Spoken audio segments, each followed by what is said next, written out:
Hello everybody, welcome to my channel. I don't know if you guys have ever seen me or probably will ever do again, but I'm gonna ask you to stay for a little bit because this is possibly the most dumb patch note I've ever seen in my life. If I sound rusty, I did just wake up and I've just seen these. The only good thing about these patch notes are these, because in-game VC, not the top bit, I mean the bottom bits and all this shit, but this stuff at the top. Because in-game VC's been very quiet recently, and I kind of like that. Now we get to the juicy things, shall we? Malga change.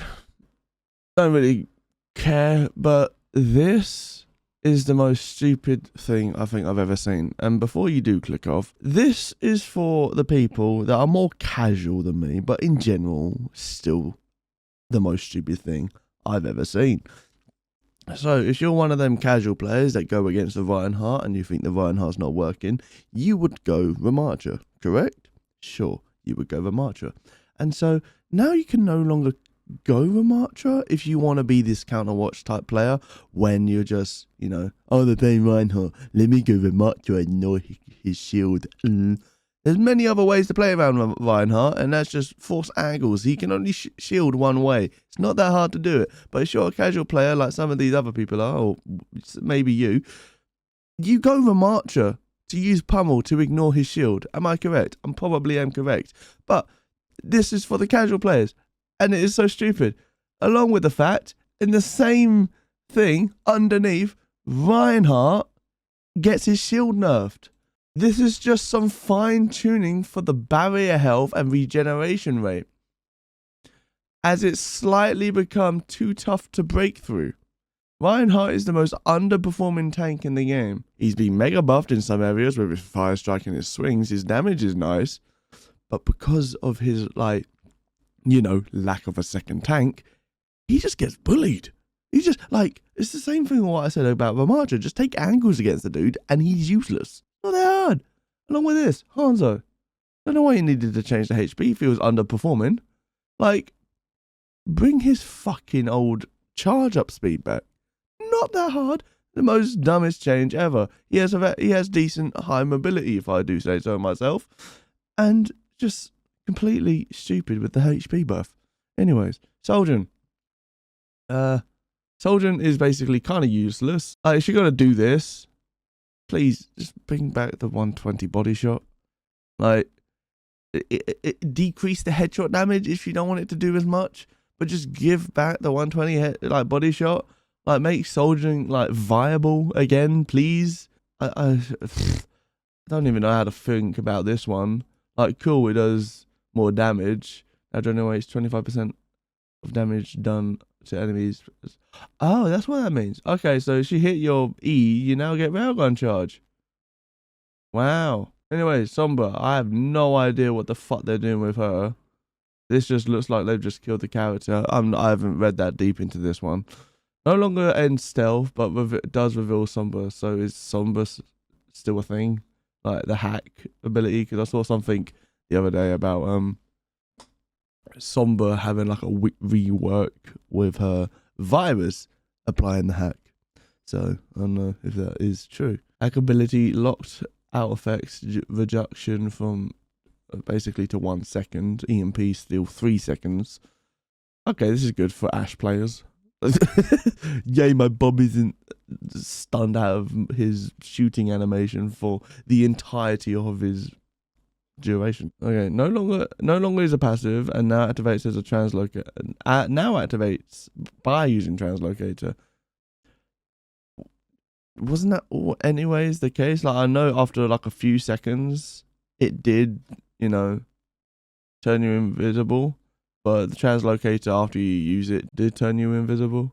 Now has a 5-second duration. So we have old Sombra back, but not old Sombra. Added a stealth timer around the recycle and removal ability. Does that mean they just added a timer of stealth around an ability? Instead of having that long ass white bar as what they had. Taking damage now reveals Sombra for 1 second instead of ending stealth. Okay, that's weird. So translong weird. Okay, I think any type of person likes this because you know how annoying Sombra can be annoying to play against. Opportunist. The Opportunist passive has been added back in, increases Sombra's weapon damage versus Hackett. What the fuck? Wasn't this already a thing? No, fuck off. Wait, is virus still a thing?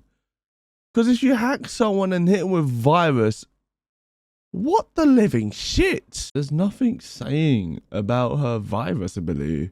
Does that still do all the damage? Because imagine hacked virus that does extra damage over time, in short periods of time, and the 20% weapon damage on top of that. Because that would be stupid. See, critically injured enemies through walls. That was always a thing. Did they take that out? Jesus Christ. By the way, I never played DPS. Just an FYI, I'm more of a tank and support player. Developer comments. This is a significant change to Sombra's playstyle in the hopes of making her more interactive for the opposing team and shifting some of her power from utility of stealth and hacking into increased lethality. She's already fucking lethal. Like, if anyone plays like Widowmaker or Ana or some type of slow counter, even Mercy, if you're on your own, you just get fucking assassinated. I don't think she needs more lethality, to be honest.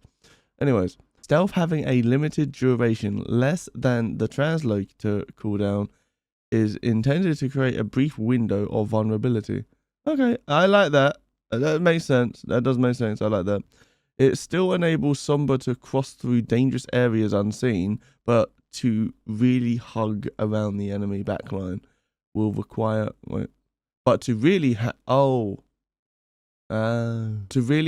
around the enemy backline will require moving from cover to cover, similar to other flanking heroes, no longer having the stealth movement speed.